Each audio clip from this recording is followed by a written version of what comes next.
अस्सलामुअलैकुम and welcome class. मैं हूं आपका टीचर सैयद बख्त। आज हम डिस्कस करने जा रहे हैं types of attributes. Last time हमने जो क्लास में डिस्कस किया था ईआरडी मॉडल, यानी कि एंटिटी रिलेशनशिप डायग्राम के अकॉर्डिंग जब मॉडलिंग की जाती है तो हमने उसके सिंबल्स को पढ़ लिया था, यानी कि रूल्स के अकॉर्डिंग। तो उसमें भी काफ़ी ज़्यादा एट्रीब्यूट्स की बात बार बार आ रही थी, तो मैंने कहा था कि हम अगली क्लास में डिस्कस करेंगे। तो आज की वही क्लास है जिसमें हम डिस्कस करने जा रहे हैं डिफरेंट टाइप्स के एट्रीब्यूट्स। इनको आप रिलेशनल डाटाबेस में भी यूज़ कर सकते हैं, ईआरडी मॉडल में भी। मतलब ये टॉपिक सब में ना मूव ऑन करता है, सारों के टॉपिक्स में ये जाता ही जाता है, क्योंकि जहाँ एंटिटी की बात आती है वहाँ पे एट्रीब्यूट की बात आती ही आती है। और एंटिटीज़ रिलेशनल डाटाबेस की बात करें या ईआरडी डायग्राम की बात करें, हर जगह यूज़ होती हैं। So without adieu let's continue.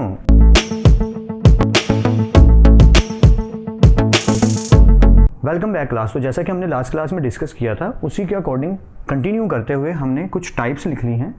Single, multi valued, simple, composite, composite को कंपाउंड भी कहते हैं, स्टोर्ड, डिराइव्ड, ये सारे के सारे टाइप्स हैं किसकी? एट्रीब्यूट्स की। तो इसके आगे बेशक आप वर्ड लिख लीजिए कि ये एट्रीब्यूट है, यानी single attribute, multi valued attribute, simple attribute, composite attribute, stored, derived attribute, की एट्रीब्यूट, नॉन की एट्रीब्यूट। अब ये क्या होते हैं, इनको हम फर्दर डिस्कस करते हैं। उससे पहले एक छोटा सा रीकैप कि एंटिटी आपको याद होगा किसे कहते हैं। हमने एक एग्जांपल ली थी, उसी को कंसीडर कर लेते हैं। फॉर एग्जांपल हम एक स्टूडेंट को एंटिटी कहते हैं। एक कॉलेज का डाटाबेस है या एक यूनिवर्सिटी का डाटाबेस है, आप अपना ही यूनिवर्सिटी का जो भी आपका अदारा है उसे कंसीडर कर लीजिए कि उस यूनिवर्सिटी का या उस कॉलेज का एक डाटाबेस है, उस डाटाबेस की एक एंटिटी आप हैं। ठीक है, तो इसी के अकॉर्डिंग चलते हुए हम कुछ एग्जांपल्स करेंगे जिनसे हमें पता चलता जाएगा कि ये किस तरीके से काम करती हैं। तो स्टार्टिंग पे सबसे पहले आता है सिंगल।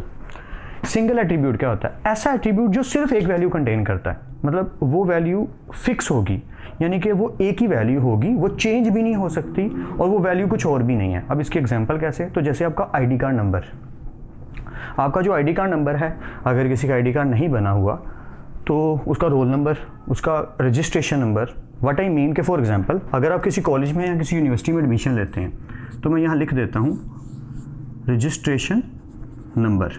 अब ये जो रजिस्ट्रेशन नंबर है आपका, लिटरली टेलिंग यू, ये किसी के साथ सेम नहीं हो सकता उस साल के अंदर, उससे अगले साल के अंदर, पूरी सदी के अंदर। मतलब क्योंकि रजिस्ट्रेशन नंबर जो पूरा होता है वो कभी भी सेम नहीं हो सकता किसी के भी साथ।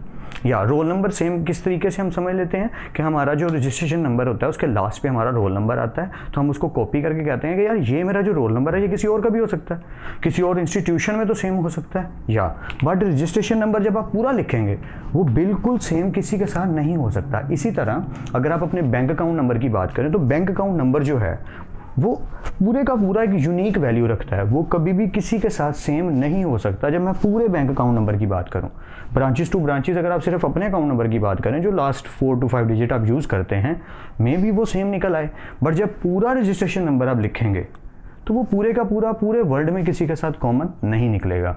जैसे आपका आईडी कार्ड नंबर, तो आपका जो भी आईडी कार्ड नंबर है वो बिल्कुल सेम नहीं हो सकता, किसी ना किसी के साथ कोई ना कोई चेंज निकलेगा। यानी कि ऐसा एट्रीब्यूट जो एक यूनिक वैल्यू कंटेन करता है उसे हम कहते हैं सिंगल एट्रीब्यूट। आई होप ये समझ आ गया हो। ओके, फिर आता है वर्सेस, ना भी लिखें, नेक्स्ट पॉइंट है मल्टी वैल्यूड।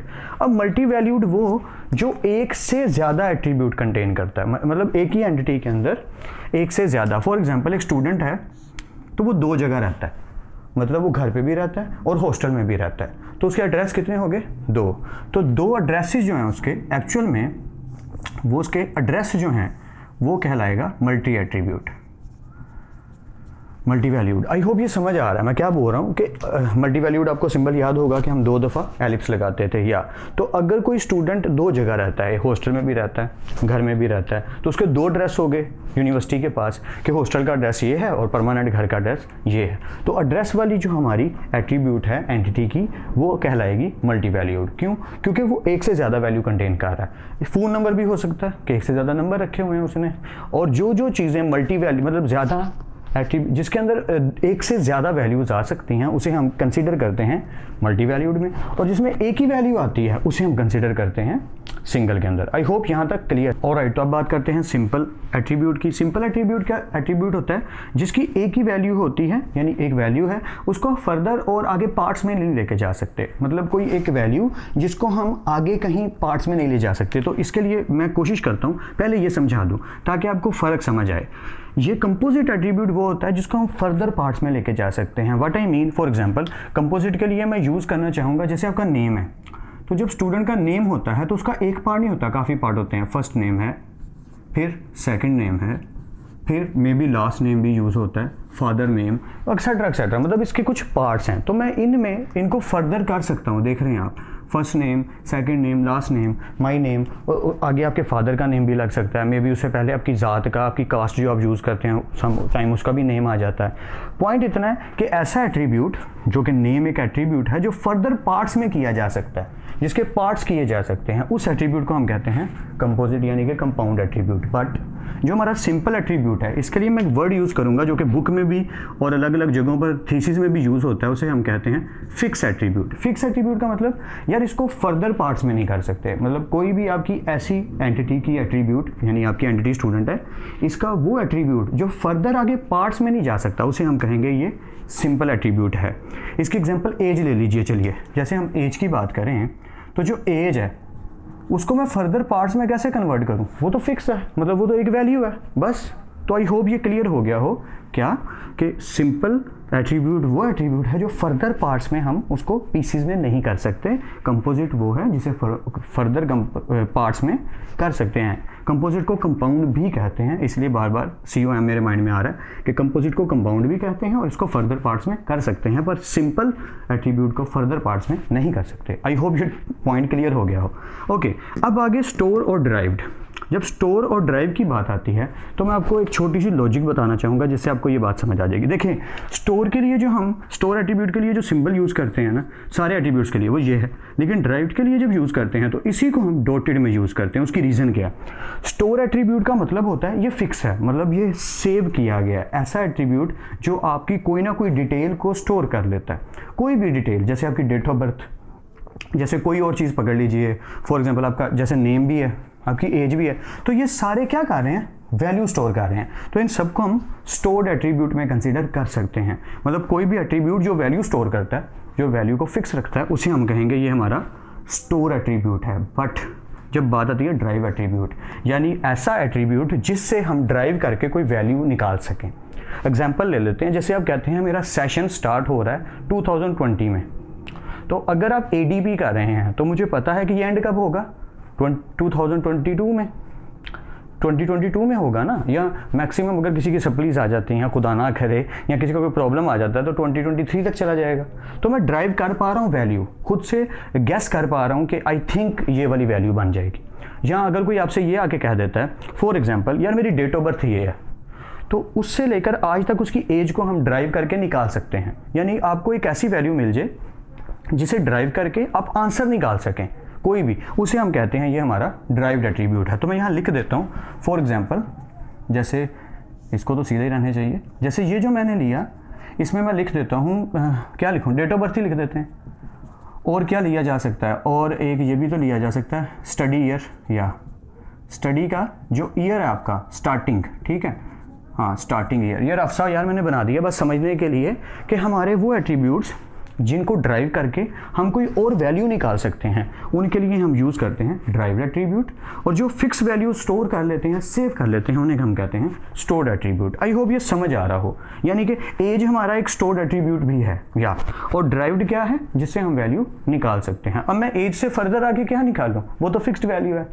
ओके, लास्ट चीज़ जो कि बहुत इंपॉर्टेंट है, अगर आपको याद हो तो की हमने पढ़ा था जब हमने सिंबल्स पढ़े थे, नॉन की नहीं पढ़ा था, तो आज वही पढ़ने लगे हैं। तो की वर्सेस नॉन की, ये बिल्कुल कंपेयर होगा रजिस्ट्रेशन नंबर यानी कि हमारे सिंगल से। इसका मतलब क्या है? की एट्रीब्यूट हम उसको कहते हैं जो फिक्स होता है, जो यूनिक है। इसके लिए मैं वर्ड यूज़ करूँगा यूनिक, यानी ये चेंज नहीं होगा। कि हम उसी पे हमेशा अप्लाई करेंगे, जो वैल्यू चेंज नहीं ना हो सकती। मतलब एक वैल्यू है जिसको फिक्स कर दिया गया है, जो कभी भी चेंज नहीं हो सकती, तो उस वैल्यू को हम कहेंगे कि इसके ऊपर की लगी हुई है, की एट्रीब्यूट है। यानी कि की एट्रीब्यूट की एग्जांपल ले लेते हैं। चलिए एग्जांपल बाद में, पहले जरा नॉन की बात कर लेते हैं। तो नॉन की उसका बिल्कुल अपोजिट, यानी वो चेंज हो सकती है। एग्जाम्पल नॉन की एग्जाम्पल तो बहुत सारी हैं। जैसे आप यूनिवर्सिटी में कुछ कोर्सेज रजिस्टर करवाते हैं, 4 या 5 हमने कोर्स रजिस्टर करवाए। अब आपको अचानक ख्याल आया यार ये वाला कोर्स नहीं मैंने पढ़ना, मुझे चेंज करना है, तो वो चेंज कर सकते हैं। तो वो नॉन की में कंसीडर होगा, और उससे आपका टीचर भी चेंज हो गया मे बी, तो वो नॉन की में दोनों ही कंसीडर हो रहे हैं। बट आपका रजिस्ट्रेशन नंबर वो वही रहेगा, वो चेंज नहीं होने वाला। इस एग्जाम्पल के अंदर तो आपका नेम भी वो चेंज नहीं हुआ, वो वही रहा, आपकी एज भी वो चेंज नहीं हुई, बट ये चीज़ें मैच कर सकती हैं किसी और से, पॉसिबिलिटी है कि किसी से मैच हो सकती हैं। जैसे एक ही क्लास में 2 नेम के स्टूडेंट हो, पूरा नाम ही सेम हो, बिल्कुल हो सकता है, एज सेम हो, बिल्कुल हो सकती है, एड्रेस सेम हो, बिल्कुल हो सकता है, डेट ऑफ बर्थ सेम हो, बिल्कुल पॉसिबल है, बट रजिस्ट्रेशन नंबर सेम नहीं हो सकता। सो मैं इनको सम अप करने के लिए बस इतना बता देता हूँ, की एट्रीब्यूट वो एट्रीब्यूट जो यूनिक चीज़ रखता है, जिसे हम कहेंगे रजिस्ट्रेशन नंबर, तो उसे हम कहेंगे ये की एट्रीब्यूट है। और बाकी जो चेंज हो सकते हैं किसी भी तरह से, चाहे वो चेंज किसी भी एंगल से हो, अगर वो चेंज हो सकते हैं तो वो क्या है, नॉन की एट्रीब्यूट, यानी कि ये यूनिक नहीं है तो ये यूनिक है, इसलिए ये एक दूसरे के वर्सेस हैं। आई होप ये क्लियर हो रहा हो कि ये सारे एट्रीब्यूट्स यूज़ करके हम एक एंटिटी की क्वालिटीज़ शो कर रहे हैं कि इस एंटिटी के पास मल्टी वैल्यूड भी हैं एट्रीब्यूट्स, इसके पास ड्राइव्ड एट्रीब्यूट्स भी हैं, इसके पास फिक्स एट्रीब्यूट्स भी हैं, इसके पास सिंपल एट्रीब्यूट्स भी हैं, सिंगल एट्रीब्यूट्स भी हैं, और इसके पास कंपोजिट एट्रीब्यूट्स भी हैं। तो आई होप आपको आइडिया हो रहा हो, क्योंकि जब हमने इसको एंटिटी रिलेशनशिप डायग्राम में बनाना है, ये एग्जाम के लिहाज से पेपर में तो क्वेश्चन नहीं आएगा कि टाइप्स ऑफ एट्रीब्यूट्स बताएं, इस तरह के क्वेश्चन तो नहीं आएंगे, बट जब हम ER मॉडल बनाएंगे यानी एंटिटी रिलेशनशिप डायग्राम बनाएंगे, तो उसमें अगर हमें इन चीज़ों का नहीं पता तो उसकी समझ नहीं आएगी। तो अगर इसका आइडिया होगा, इन चीज़ों का पता होगा, तो वो डायग्राम बनानी हमारे लिए ईजी हो जाएगी और हम किसी भी डायग्राम को पढ़ के अपनी स्टेटमेंट भी दे सकते हैं। आई होप इस क्लास ने आपकी थोड़ी सी हेल्प तो ज़रूर की होगी। तो फिर मिलते हैं नेक्स्ट क्लास में, तब तक अपना और अपने घर वालों का ख्याल रखिएगा और खूब मेहनत करते रहिए स्मार्ट वर्क के साथ। अल्लाह हाफिज़ क्लास।